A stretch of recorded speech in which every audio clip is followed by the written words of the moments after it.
Donc nous sommes à l'IFA sur le stand d'Acer où nous allons découvrir avec Fabrice Massin le Aspire R13 Convert.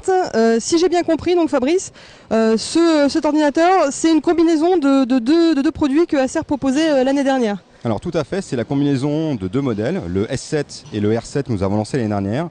Donc le S7 est un produit très très fin comme celui-là, c'est-à-dire une architecture d'ultra portable, des produits ultra légers, vous voyez je le tiens à une main, il fait moins d'1,5 kg, des produits très très fins, moins de 2 cm d'épaisseur, avec une architecture classique d'un ultra portable, c'est-à-dire avec du SSD 256, 512, de la puissance en processeur, du Core i5, du Core i7 pour aller très très vite. Vraiment un très très beau produit portable, avec le R7 que je n'ai pas là, qui était un produit qui permettait en fait de changer à peu près votre écran en 4 ou 6 positions. Comme vous l'avez là maintenant, c'est une position pour l'utiliser à plat pour partager des informations. Plutôt un mode où vous avez quelqu'un en face de vous, vous pouvez en même temps taper quelque chose et lui montrer. Vous avez le mode classique d'ordinateur, que vous voyez là. Automatiquement, vous voyez que l'écran switch pour retrouver dans quel sens il est. Un écran un peu plus confortable si vous voulez plus regarder une vidéo ou partager du contenu. Et vous avez le mode aussi carrément tablette, donc vous êtes en train de l'utiliser comme ça.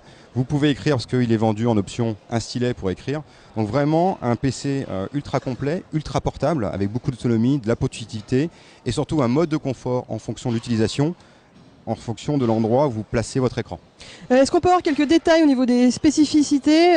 Vous nous avez parlé donc d'un SSD, quelle est la capacité, quelle est également l'autonomie de ce type de produit? Alors comme je viens de vous dire, l'autonomie est très très forte, on est autour de 8 heures en utilisation, c'est pas 8 heures à le regarder allumer, c'est vraiment quelque chose qui permet de travailler toute une journée de travail normalement en faisant quelques pauses.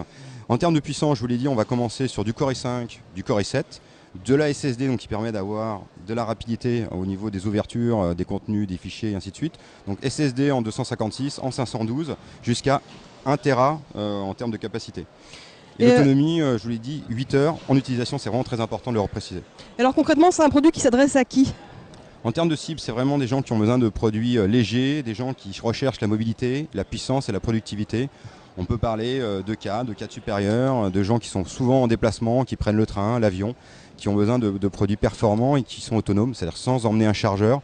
On peut s'en servir pour toute une journée de travail et de déplacement. Et alors concernant les questions, j'ai envie de dire un peu classiques, quand est-ce que ce produit sera disponible et aux environs de quel prix en France? Alors sans trahir de grands secrets, ce produit sera disponible début octobre pour les fêtes de Noël. Au niveau du prix, il variera selon les configurations évidemment, mais on pourra le retrouver disponible à partir de 1 000 € en configuration Core i5 avec 256 de SSD. Voilà, ça sera la configuration de base. Merci Fabrice, donc c'était la présentation du Aspire R13 Convert. Je vous en prie, merci beaucoup.